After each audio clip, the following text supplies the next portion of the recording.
Break नंतर पुन्हा एकदा स्वागत। आता जाणून घेऊया एक नवीन प्रेरणादायी गोष्ट।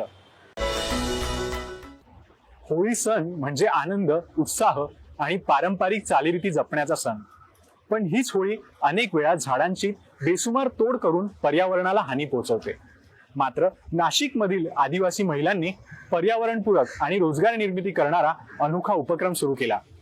हा उपक्रम केवळ हरित होळीची संकल्पना पुढे नेत नाही, तर अनेक आदिवासी महिलांसाठी आर्थिक स्वावलंबनाचाही नवा मार्ग मोकळा करतोय। चला जाणून घेऊया ही प्रेरणादायी गोष्ट।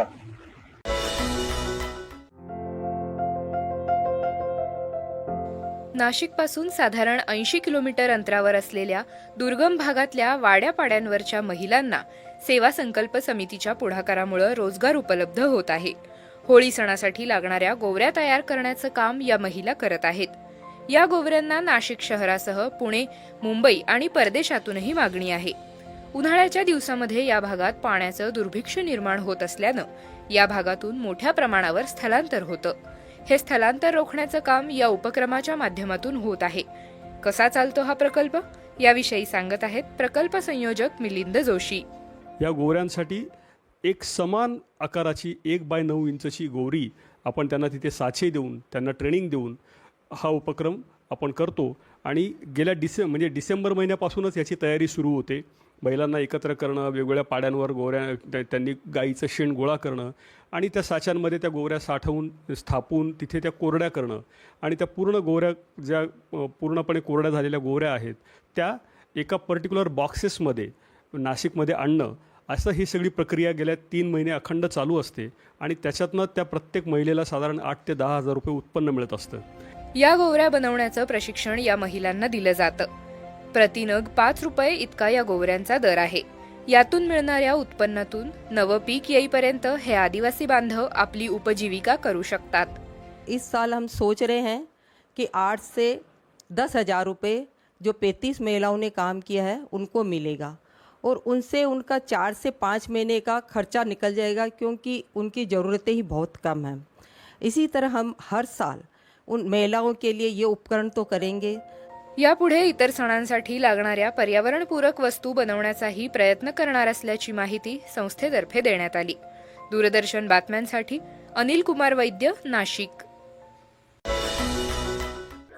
स्वतःच्या पायावर उभं राहायचं असेल तर जिद्द आणि मेहनत हीच खरी पुंजी असते।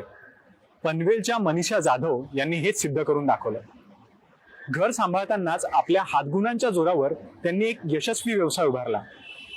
मोत्यांचे आणि रेशमी दोऱ्यांचे दागिने बनवण्याच्या त्यांच्या कौशल्यामुळे आज त्या फक्त स्वतःच नाही तर इतर महिलांसाठीही रोजगार देत आहे। चला पाहूया त्यांच्या मेहनतीची कहाणी।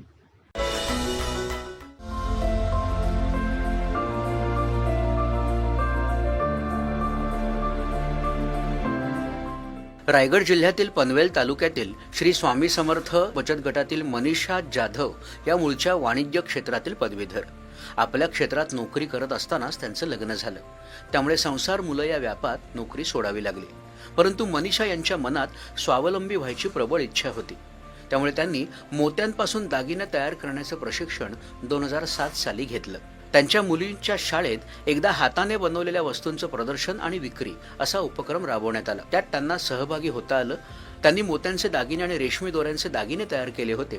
त्यांनी केलेल्या वेगवेगळ्या प्रकारच्या दागिन्यांची त्या शाळेतल्या महिला शिक्षकांनी मोठी ऑर्डर दिली आणि ही ऑर्डर हीच मनीषा जाधव यांच्या आयुष्यासाठी एक कलाटणी ठरली। आम्ही एक छोटासा आमच्या ग्रुपमधून महिलांसाठी आम्ही एक बिझनेस करतो की जसं की flower jewellery, silk thread jewellery, तसेच डेकोरेटिव्ह वस्तू। आणि जसे जसे सण येतात तर प्रत्येक सणाला काही ना काही वस्तूची गरज लागते की जसे की जानेवारी महिन्यामध्ये संक्रांतीसाठी हलव्याचे दागिने बनवले जातात।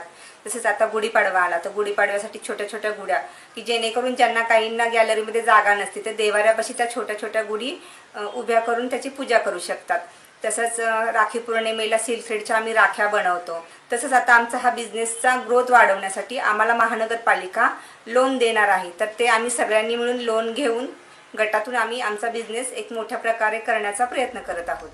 त्या दिवसापासून आजपर्यंत त्यांनी अनेक संस्थांसाठी तसंच वैयक्तिक गटांसाठी हळदीसाठीचे दागिने, साखरेचे दागिने, हस्तकलेद्वारे तयार करण्यात आलेले रेशीम दोऱ्याचे दागिने, मोत्यांचे दागिने, आपली संस्कृती जपण्यासाठी गुढीपाडव्यासाठी छोट्या गुढीच्या प्रतिकृती असे अनेक विविध उपहार बनवले आहेत. मी बचत गटामध्ये काम करते आणि जसं अध्यक्ष जे आहेत ते त्यांच्याप्रमाणे ऑर्डर आल्या तसे आम्ही त्यांना ऑर्डर बनवून देतो, तयार करून देतो, त्यांना मदत करतो.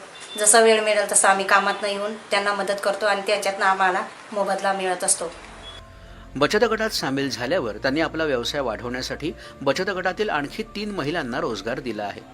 या 3 महिलासुद्धा दररोज आपला मौल्यवान वेळ देत वेगवेगळ्या वस्तू तयार करतात. तयार करण्यात आलेल्या वस्तूंची वेगवेगळ्या ठिकाणी स्टॉल लावून विक्री करण्यात येते. त्यामुळे इतर महिलांना देखील यामुळे रोजगार उपलब्ध झाला आहे. आमच्या अध्यक्ष मनीषा जाधव ताई त्यांच्याबरोबर आम्ही काम करतो. जसं फ्लॉवर ज्वेलरी, गुढीपाडव्यासाठी गुढी लागणार, कानातले, बांगड्या हे बनवतो आम्ही. त्यांच्याबरोबर स्टॉल लावतो, स्टॉलमध्येही जातो. असे म्हणजे जे लागणाऱ्या वस्तू आहेत त्या आम्ही करतो. त्यातून आम्हाला फायदा मिळतो, मोबदला मिळतो. मनीषा जाधव या घरातूनच आपल्या वस्तू तयार करत असून त्या दरवर्षी 2 लाख रुपये कमवत आहेत. त्यामुळे नक्कीच त्यांचा आर्थिक विकास झाला आहे. दूरदर्शन बातम्यांसाठी शंकर होमकर, रायगड.